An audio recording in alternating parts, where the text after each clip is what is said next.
पहले तो आप अपना परिचय बताएं। मैं प्रसूनलता सिंह महिला मोर्चा मंडल अध्यक्ष हूँ और गोसाईगंज विधानसभा की प्रभारी भी हूँ, इसलिए आप सबको मेरी तरफ से बहुत बहुत प्रणाम। जय श्री राम। महिला मोर्चा की आप अध्यक्ष हैं, महिलाओं के लिए आप क्या क्या करती हैं? महिलाओं जागरूकता में क्या क्या काम आप करती हैं, जब बताने का? देखिए, महिलाओं को जागरूकता, उनको जागरूक करने के लिए सबसे पहले तो हमारे माननीय प्रधानमंत्री जी ने जो हम महिलाओं के बारे में सोचा है, जो हम महिलाओं के लिए किया है, हम तो बस उसी को रिपीट करें तो ही हम बहुत हैं।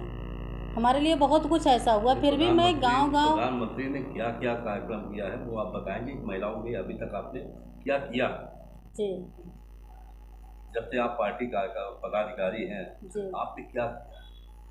देखिए, महिलाओं के लिए जो असहाय महिलाएं हैं, जो कि हैं, तो उनको पता तो है कि माननीय प्रधानमंत्री जी ने हमारे लिए बहुत ढेर सारी योजनाएं दिए हैं। जैसे हमारा क्या कहते हैं, जैसे आवास योजना, प्रधानमंत्री आवास योजना है हमारी, और उज्ज्वला योजना है महिलाओं के लिए, जो कि आयुष्मान योजना है, जनधन योजना है। ऐसे ऐसे तमाम योजनाएं हैं, बहुत सी हैं, जो कि मैं गिनाऊंगी तो शायद मैं भी उतना नहीं बता पाऊंगी जितनी माननीय प्रधानमंत्री जी की योजनाएं हैं। और इस योजनाओं से हमारी बहनें बहुत संतुष्ट हैं, बहुत खुश हैं। ज़्यादा से ज़्यादा संख्या में उनको लाभ भी मिला है, और आगे का भी हमारा प्रयास है कि जो भी इस योजना से अभी वंचित है, उनको किसी भी तरह से बढ़ चढ़ के आगे होके उनको इस योजना का लाभ दिलवाना है।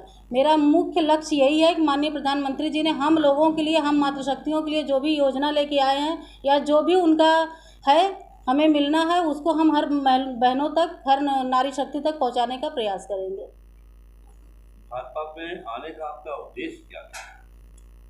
भाजपा में आने का मेन उद्देश्य यही था कि इसके पहले तो जो भी सरकारें थी, हमको भी पता, आपको भी पता है, कभी हम महिलाओं के बारे में वो सरकारें कुछ भी नहीं सोची।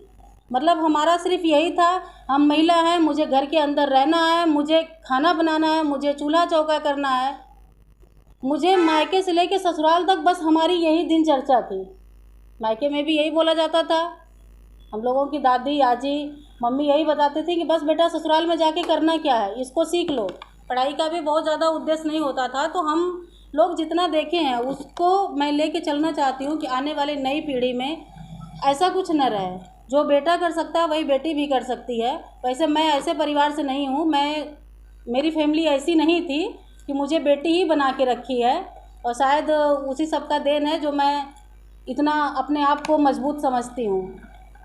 आने वाले समय में 2024 में लोकसभा चुनाव है जी, लोकसभा चुनाव को लेकर आप क्या कहना है?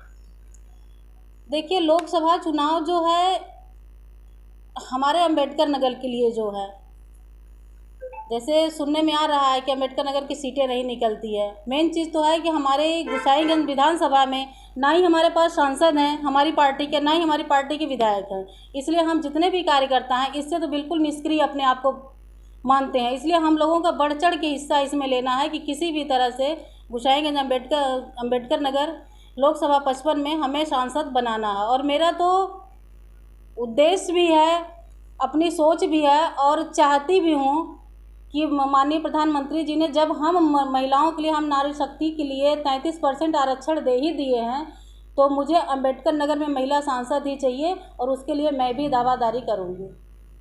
मैं भी चाह रही हूँ कि मुझे भी यहाँ से मौका मिले। क्षेत्र में चर्चा है कि आपको टिकट मिलेगा। जी, लोग, जनता मांग कर रही है टिकट के लिए। जी, तो क्या आप अपनी मांग वहाँ सांसद में रखेंगे? जी, जी, बिल्कुल रखूँगी। अगर जनता का सपोर्ट रहा, जनता का साथ रहा, तो टिकट मिलेगा भी और सीट निकलेगी भी। माननीय प्रधानमंत्री जी का सपना भी पूरा होगा, जो नारी शक्ति के लिए 33% आरक्षण देकर हम महिलाओं का मनोबल बढ़ाए हैं। इसके लिए उनको बहुत बहुत धन्यवाद। आप अगर चुनाव में जीत भी जाती है तो आप महिलाओं के लिए, पुरुषों के लिए और सबके लिए क्या करेंगे? क्या आपका विचार क्या है आगे के लिए? जी, सबसे पहले तो मेरा ये है कि हमारे अम्बेडकर नगर में इसके पहले भी जो सांसद थे, हमारी पार्टी या विपक्ष पार्टी जो भी सांसद थे, आज तक वो कभी दिखे नहीं क्षेत्र में। तो मेरा तो सबसे पहला यही एजेंडा है कि अगर मुझे ये मौका जनता दे रही है, दे देगी या सरकार देगी, तो मेरा सबसे पहले तो यही है कि मैं हर विधानसभा में, हर गांव में, हर घर में जाकर पहले तो मैं जानना चाहूँगी कि वहाँ पे ज़रूरत किस चीज़ की है, क्या कमियाँ हैं। पहले तो मैं कमियों को देखूँगी और माननीय प्रधानमंत्री जी के योजनाओं के अनुसार चल के उन कमियों को दूर करने का पूरा प्रयास करूँगी। उसके बाद मेरा है कि महिलाओं के लिए, जैसे माननीय प्रधानमंत्री जी ने बोल तो दिए हैं कि बेटी बचाओ बेटी पढ़ाओ, लेकिन फिर भी हमारी बेटियां न बच रही हैं और ना ही पढ़ रही हैं। इसलिए भी गांव में जा के या विधानसभा में जाके, मंडल में जाके मैं इन सब चीज़ों के लिए जागरूक करूंगी कि आप लोग अपने बेटियों को पढ़ाइए और आगे बढ़ाइए। बेटी ही हमारी आगे की भविष्य है। स्वास्थ्य को लेकर जनता की मूलभूत समस्या है आपका गोसाईगंज CHC, जहाँ पर किसी तरह की अभी कोई जांच नहीं। इस मामले में आप क्या कहना चाहेंगे? गोसाईगंज के लिए देखिए, जो अभी तक सुविधा थी उस पर तो सच में यहाँ की जनता असंतुष्ट है। यहाँ पे वो सुविधाएं नहीं है, जिस हिसाब से हमारा पब्लिक पेश है उस हिसाब से यहाँ सुविधाएं नहीं है। इसके लिए हम लोग मांग कर भी रहे हैं और आने वाले समय में भी यहाँ के लिए अच्छी से अच्छी व्यवस्था की जाएगी। ऐसा प्रयास आपके एजेंडे में होगा? जी बिल्कुल होगा।